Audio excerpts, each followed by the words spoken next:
നമസ്കാരം എല്ലാവർക്കും തത്വ competitive exam കോർണറിന്റെ പുതിയൊരു വീഡിയോയിലേക്ക് സ്വാഗതം. ഇന്ന് നമ്മൾ പറയാൻ പോകുന്നത് എൽഡിസി മെയിൻസിലേക്ക് നമ്മൾ കുറേ ആൾക്കാർ കടന്നിട്ടുണ്ട് അല്ലേ, പ്രിലിമിനറി ഒക്കെ പാസ്സായിട്ട് മെയിൻസിലേക്ക് കടന്നിട്ടുണ്ട്. ഫിസിക്സിൻ്റെ എൽഡിസി മെയിൻസ് ഫിസിക്സിൻ്റെ സിലബസ് എല്ലാവരും കണ്ടു കാണും. ഫിസിക്സ് പ്ലസ് കെമിസ്ട്രി നമുക്ക് 6 മാർക്കാണുള്ളത്. ഇനിയുള്ള കാര്യം എന്ന് പറയുന്നത് പ്രിലിമിനറി എന്ന് പറഞ്ഞു കഴിഞ്ഞാൽ നമുക്കൊരു കട്ട് ഓഫ് മാത്രം മതിയായിരുന്നു, ഒരു ക്വാളിഫയിങ് എക്സാം ആയിരുന്നു. എന്നാൽ ഇനി വരാൻ പോകുന്ന മെയിൻസ് എന്ന് പറയുന്നതാണ് നമ്മുടെ ശരിക്കുമുള്ള ടാർഗറ്റ് എന്ന് പറയുന്നത്. ആ സമയത്ത് ഓരോ മാർക്കിനും നമുക്ക് വാല്യൂ ഉണ്ട്. ഇവിടെ ഈസി ആയിട്ട് വാങ്ങിക്കാൻ പറ്റുന്ന സബ്ജക്ട്സ് നമ്മൾ ആദ്യമേ ഉറപ്പിച്ച് പോകണം. അതിനകത്ത് ഏറ്റവും ഈസി ആയിട്ട് വാങ്ങിക്കാൻ പറ്റുന്ന 2 മേഖലയാണ്, ഒന്ന് ഫിസിക്സ്, ഒന്ന് കെമിസ്ട്രി. ആ ഏരിയയിൽ നിന്ന് നമുക്ക് 6 മാർക്ക് സ്കോർ ചെയ്യാനായിട്ട് പറ്റും.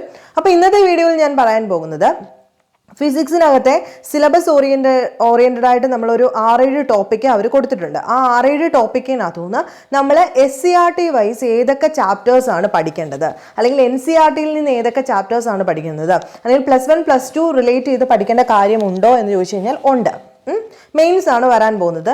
താരതമ്യേന ഇതുവരെ നോക്കുകയാണെന്നുണ്ടെങ്കിൽ നല്ല രീതിയിലുള്ള ഒരു ക്വസ്റ്റ്യൻ പാറ്റേൺ ആയിരിക്കും വരാൻ പോകുന്നത്, സ്റ്റാൻഡേർഡ് ഉള്ള ക്വസ്റ്റ്യൻസ് ആയിരിക്കും വരാൻ പോകുന്നത്. സോ SCERT നിന്ന് നിങ്ങൾ ഫിസിക്സും കെമിസ്ട്രിയും ബയോളജിയും ഒക്കെ തുടങ്ങുകയാണെങ്കിൽ നിങ്ങളുടെ അടിത്തറ ഉറപ്പായിട്ട് നമുക്ക് ആ ഒരു സൈഡിൽ നിന്നുള്ള മാർക്ക് സ്കോർ ചെയ്യാനായിട്ട് പറ്റും.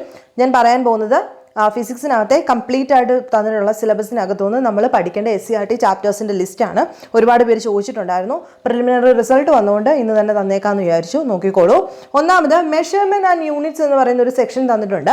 ആ മെഷർമെൻറ്റ് ആൻഡ് യൂണിറ്റ്സിൽ നിന്നും നമ്മൾ SCERT ടെക്സ്റ്റ് ബുക്കിൽ നിന്ന് പഠിക്കേണ്ട 2 ചാപ്റ്റേഴ്സ്, ഒന്ന് ക്ലാസ് 8-നകത്ത് SCERT ആണ്, 8ാം ക്ലാസ്സിലെ SCERT പാഠപുസ്തകം ഫിസിക്സിനകത്ത് ചാപ്റ്റർ 8, 8ാം ക്ലാസ്സിലെ SCERT ചാപ്റ്റർ 8 പഠിക്കുക. യൂണിറ്റ് ആൻഡ് മെഷർമെൻ്റ് ആണ് അവിടെ ചോദിച്ചിരിക്കുന്നത്. അത് വൃത്തിയായിട്ട് പഠിക്കാനായിട്ട് ശ്രദ്ധിക്കുക. രണ്ടാമത് നിങ്ങൾ ഫോക്കസ് ചെയ്യേണ്ടത് യൂണിറ്റ് ആൻഡ് മെഷർമെൻറ്റ് +1 പുസ്തകമാണ്. അത് NCERTയോ SCERTയോ നിങ്ങൾക്ക് ഫോളോ ചെയ്യാം.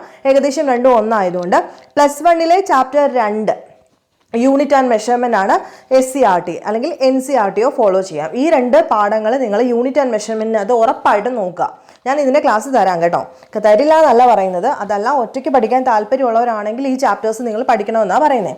സെക്കൻഡ്, സൗണ്ടിനകത്ത് നിങ്ങൾ ഏതൊക്കെ പാഠം നോക്കണമെന്ന് ചോദിച്ചു കഴിഞ്ഞാൽ 8ാം ക്ലാസ്സിലെ ചാപ്റ്റർ 19 SCERTയിലെ സൗണ്ട് എന്ന് തന്നെയാണ് പേര്, ശബ്ദം എന്ന് തന്നെയാണ് പേര്. 8ാം ക്ലാസ്സിലെ ചാപ്റ്റർ 19 SCERT ടെക്സ്റ്റ് ബുക്ക്. രണ്ടാമത് ക്ലാസ് 9-നകത്ത് തരംഗ ചലനം അല്ലെങ്കിൽ വേവ് മോഷൻ എന്ന് പറയുന്ന ഒരു പാഠമുണ്ട്. അതും SCERT ആണ്, 9ാം ക്ലാസ്. പിന്നെ 9ാം ക്ലാസ്സിലെ സൗണ്ട് എന്ന് പറയുന്ന ഒരു ചാപ്റ്റർ ഉണ്ട്. ഇതിൻ്റെ ബാക്കി 8ാം ക്ലാസ്സിൻ്റെ ബാക്കിയായിട്ട് വരുന്നതാണ്. അതല്ലാന്നുണ്ടെങ്കിൽ 8ാം ക്ലാസ്സിലെ NCERT ആണത്. NCERT 12ാമത്തെ ചാപ്റ്റർ വേണമെങ്കിലും നിങ്ങൾക്ക് അതിന് ഫോളോ ചെയ്യാം. നെക്സ്റ്റ് നോക്കാം, ക്ലാസ് 8-ലെ തന്നെ ചാപ്റ്റർ 13. ഇത് 2 NCERT ആണ്. ചാപ്റ്റർ 13ഉം ചാപ്റ്റർ 12, 9ഉം 8ഉം NCERT, 9ഉം 8ഉം SCERTയും നോക്കുക. അത് രണ്ടും സൗണ്ടിനെ പറ്റിയിട്ടാണ്. +1 +2 അതിന് ഇല്ല. ഓക്കെ ആണല്ലോ. നെക്സ്റ്റ്, ഗ്രാവിറ്റേഷൻ ചോദിച്ചിട്ടുണ്ട്. ഗ്രാവിറ്റേഷനകത്ത് നിന്നും നിങ്ങൾ 9ാം ക്ലാസ്സിലെ NCERTയുടെ 10ാമത്തെ ചാപ്റ്റർ പഠിക്കുക. 9ാം ക്ലാസ്സിലെ SCERTയുടെ 4ാമത്തെ ചാപ്റ്ററും രണ്ടും ഗ്രാവിറ്റേഷനാണ്. കമ്പൈൻ ചെയ്ത് പഠിക്കുക. ഇവിടെ ഇല്ലാത്ത പോയിന്റ്സ് NCERTയിൽ കാണും, NCERTയിൽ ഇല്ലാത്ത പോയിന്റ്സ് SCERTയിൽ കാണും. അപ്പോൾ കമ്പൈൻ ചെയ്ത് പഠിക്കുക. ദെൻ നിങ്ങൾ പോകേണ്ടത് +1 +1 ടെക്സ്റ്റ് ബുക്കിനകത്ത് ചാപ്റ്റർ 8 പറയുന്നത് ഗ്രാവിറ്റേഷനാണ്. +1 പഠിക്കുമ്പോൾ ശ്രദ്ധിക്കേണ്ട ഒരു കാര്യം എന്ന് പറയുന്നത് ഇൻഡെപ്ത് ആയിട്ടാണ് ഫിസിക്സ് അവിടെ പഠിക്കാനുള്ളത്. അവിടെ വലിച്ചു വാരി ഡെറിവേഷനൊക്കെ പഠിക്കാനുണ്ട് അവിടെ ഫിസിക്സിന്. അപ്പോൾ ഫിസിക്സ് അറിയാതെ വയ്യാത്തവർക്ക് വേണ്ടി പറയുകയാണ്, ആ ഡെറിവേഷനൊന്നും നമുക്ക് ആവശ്യമില്ല. നമുക്ക് സിലബസിൽ പറഞ്ഞിരിക്കുന്ന കറക്റ്റ് പോയിന്റ്സ് +1 ടെക്സ്റ്റ് ബുക്കിൽ കിടപ്പുണ്ട്. അത് മാത്രം നമ്മൾ പഠിച്ചാൽ മാത്രം മതി കേട്ടോ. ഇനി സ്റ്റേറ്റ്മെൻറ്റ് വൈസ് ചോദിക്കുവാണെങ്കിലും അത് വേണ്ടത് മാത്രം പഠിപ്പിച്ചു തരാം അതൊക്കെ. ഇനി മോഷൻ നോക്കുകയാണെന്നുണ്ടെങ്കിൽ അവിടെ force, Newton's 3rd law, projectile മോഷനൊക്കെയാണ് ചോദിച്ചിരിക്കുന്നത്. അപ്പോൾ 8ാം ക്ലാസ് തൊട്ട് തുടങ്ങാം. 8ാം ക്ലാസ്സിലെ 9ാമത്തെ ചാപ്റ്റർ SCERT പുസ്തകം വായിക്കുക. 9ാം ക്ലാസ്സിലെ ചാപ്റ്റർ 3 SCERT വായിക്കുക. 9ാം ക്ലാസ്സിലെ ചാപ്റ്റർ 8, 9 NCERT വായിച്ചു നോക്കുക. എന്തിനു വേണ്ടിയിട്ട്? മോഷൻ അല്ലെങ്കിൽ ഫോഴ്സ്, ലോസ് ഓഫ് മോഷൻ ഒക്കെ മനസ്സിലാവാൻ വേണ്ടിയിട്ട്. അപ്പോൾ നോട്ട് ചെയ്തിടുക. ബാക്കി ലിസ്റ്റ് ഞാനിപ്പോൾ തരാം.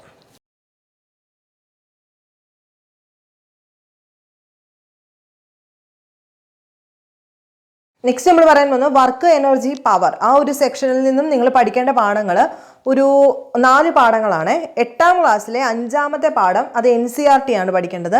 9ാം ക്ലാസ്സിലെ 5ാമത്തെ പാഠം SCERT. ഇപ്പം നിങ്ങൾക്ക് NCERT വായിക്കാൻ താല്പര്യം ഇല്ലാത്തവർ ഇത് ഫോളോ ചെയ്താൽ മതി കേട്ടോ. ഞാൻ എന്തുകൊണ്ടാണ് ഇത് പറയുന്നതെന്ന് ചോദിക്കുവാണെങ്കിൽ SCERTയിൽ ചില പോയിന്റ്സ് ഇല്ല, അതെല്ലാം NCERTയിലുണ്ട്. അപ്പോൾ രണ്ടുകൂടെ മിക്സ് ചെയ്ത് പഠിക്കുകയാണെങ്കിൽ കംപ്ലീറ്റ് പോയിന്റ് നമുക്ക് ഇങ്ങനെ പോരും. പിന്നെ +1-നകത്ത് ഉറപ്പായിട്ട് ഈ ചാപ്റ്റർ 6 വർക്ക് എനർജി പവർ ആണ്. അത് നിങ്ങളൊന്ന് ഉറപ്പായിട്ട് ഒന്ന് വായിക്കാനായിട്ട് ശ്രദ്ധിക്കുക. ഇതെല്ലാം ഞാൻ ക്ലാസ് എടുത്ത് തരാനായിട്ട് മാക്സിമം നോക്കാം, എങ്കിലും നിങ്ങളൂടെ ഒന്ന് വായിക്കാം. Class 10 chapter 7 energy management. അപ്പം ഈ ഒരു സെക്ഷനകത്ത് ഈ എനർജി മാനേജ്മെന്റ് കൂടെ ഒന്ന് പഠിക്കാനായിട്ട് ശ്രദ്ധിക്കുക. 10ാം ക്ലാസ്സിലെ 7ാമത്തെ പാഠമാണ് എനർജി മാനേജ്മെന്റ്. അതുകൂടെ ഒന്ന് വായിക്കുക ഈ കൂട്ടത്തിൽ. ഇനി ഫോഴ്സിനകത്ത് ഏതൊക്കെ ചാപ്റ്റേഴ്സ് ആണെന്ന് നോക്കുവാണെങ്കിൽ അത് ക്ലാസ് 8 NCERT ചാപ്റ്റർ 11 ഫോഴ്സിനെ പറ്റിയിട്ടുള്ള ചാപ്റ്ററാണ്. അതുപോലെ തന്നെ NCERTക്കകത്ത് ക്ലാസ് 8 നെക്സ്റ്റ് പാഠം 12ാമത്തെ പാഠം ഫ്രിക്ഷൻ ആണ്. അപ്പോൾ നമ്മുടെ സിലബസിൽ ഫ്രിക്ഷനെ പറ്റിയിട്ട് എടുത്ത് ചോദിച്ചിട്ടുണ്ട്. ഫ്രിക്ഷണൽ ഫോഴ്സ് അല്ലെങ്കിൽ ടൈപ്സ് ഓഫ് ഫ്രിക്ഷൻസിനെ പറ്റിയിട്ട് അല്ലെങ്കിൽ അഡ്വാൻറ്റേജ് ഓഫ് ഫ്രിക്ഷൻ ഒക്കെ ചോദിച്ചിട്ടുണ്ട്. ഘർഷണം അത് ഡീറ്റെയിൽഡ് ആയിട്ട് ഇവിടെ പറയുന്നുണ്ട്. പിന്നെ പഠിക്കേണ്ടത് ക്ലാസ് 8 ചാപ്റ്റർ 10 SCERTയിലെ 2 പാഠങ്ങൾ. ഒന്ന് 9ാം ക്ലാസ്സിലെ ചാപ്റ്റർ 1 SCERT. ഇതിൻ്റെ ഈ ഒരു കാര്യം പറയുകയാണെങ്കിൽ ഫ്ലൂയിഡ്സിനകത്തെ ഫ്രിക്ഷനെ പറ്റിയിട്ടാണ് കേട്ടോ. ഇതാണ് ഫ്ലൂയിഡ്സിനകത്തെ ഫ്രിക്ഷനെ പറ്റിയിട്ട്, അതായത് ബയോ ആൻഡ് ഫോഴ്സ് ഒക്കെ ഇവിടെ ചോദിച്ചിട്ടുണ്ട്. Archimedes principle, bio and force ഒക്കെ ഈ ഫ്ലൂയിഡ്സിനകത്ത് വരുന്നതാണ്. അപ്പോൾ അതെല്ലാം നമ്മുടെ 9ാം ക്ലാസ്സിൽ ചാപ്റ്റർ 1 SCERT വായിക്കുക. 8ാം ക്ലാസ്സിലെ ചാപ്റ്റർ 10 SCERTക്കകത്ത് ഫോഴ്സിനും ടൈപ്പ് ഓഫ് ഫോഴ്സും ബലം, എത്ര തരം ബലമുണ്ട്, അതിൻ്റെ ന്യൂട്ടനെ പറ്റിയിട്ടും ഡീറ്റെയിൽഡ് ആയിട്ട് കൊടുത്തിട്ടുണ്ട്. അപ്പോൾ ഇത്രയാവുമ്പോൾ ഫോഴ്സ് നമ്മുടെ SCERT ചാപ്റ്റേഴ്സും കഴിയും. ദെൻ ലൈറ്റിനെ പറ്റി പറയുമ്പം ലൈറ്റ് നമ്മൾ ഓൾറെഡി കുറേ പോർഷൻസ് കവർ ചെയ്തുകൊണ്ടിരിക്കുകയാണ്. കണ്ടിട്ടില്ലാത്തവരാവുന്ന കാണാനായിട്ട് ശ്രമിക്കുക. അപ്പോൾ ക്ലാസ് 8 ചാപ്റ്റർ 18 SCERT പഠിക്കുക. Class 9 chapter 7 wave motion. അതിനകത്ത് കുറച്ച് നമുക്ക് വേണ്ട spectra, electromagnetic spectrum, UV rays, IR rays ഒക്കെ നമുക്ക് ചോദിച്ചിട്ടുണ്ട്. അതെല്ലാം ഈ വേവ് മോഷനകത്ത് കവർ ചെയ്യും. 10ാം ക്ലാസ്സിലെ 3 ചാപ്റ്റേഴ്സ്, അതായത് chapter 4 refraction of light, chapter 5 refraction, അതുപോലെ 6-നകത്ത് പറയുന്നത് നമ്മുടെ വിഷനെ പറ്റിയിട്ട്, കണ്ണിൻ്റെ പോരായ്മകളെ പറ്റിയിട്ടും ഒക്കെ പറയുന്ന ചാപ്റ്ററാണ് 6ാമത്തെ പാഠം. അടുപ്പിച്ച് ഈ 4 ചാപ്റ്റേഴ്സ് SSLC-കാരുടെ പുസ്തകത്തിൽ കിടപ്പുണ്ട്, അതൊന്ന് പഠിച്ചു വയ്ക്കുക. അതിനകത്ത് ഈ കുറച്ച് ചാപ്റ്റേഴ്സ് ഉണ്ടല്ലോ, റിഫ്ലക്ഷനും റിഫ്രാക്ഷനും, അത് ഞാൻ പഠിപ്പിച്ചതാണ്. ഇനി +2-ലോട്ട് നോക്കുമ്പോൾ ഈ ലൈറ്റിനകത്ത് +2-നകത്ത് നിങ്ങൾ ഒഴിവാക്കാൻ പറ്റാത്തൊരു പാഠമാണ് ray optics and optical instruments എന്ന് പറയുന്നത് 9ാമത്തെ ചാപ്റ്ററാണ്. ആ റേ ഓപ്റ്റിക്സും ഒപ്റ്റിക്കൽ ഇൻസ്ട്രുമെൻറ്റ്സിനകത്ത് നമുക്ക് വേണ്ട കുറച്ച് പോയിന്റ്സ് ഉണ്ട്. ഈ വേവ് മോഷനും ഇലക്ട്രോമാഗ്നറ്റിക് സ്പെക്ട്രം, UV റേസിനെ പറ്റിയിട്ടൊക്കെ കുറച്ച് പഠിക്കാനുണ്ട് അവിടെ. അതുകൂടെ ഒന്ന് നോക്കുകയാണെന്നുണ്ടെങ്കിൽ ഈ ഇത്രയും ഏരിയ അങ്ങ് ക്ലിയർ ആവും. വേണമെങ്കിൽ ഒന്ന് നോട്ട് ചെയ്യാം.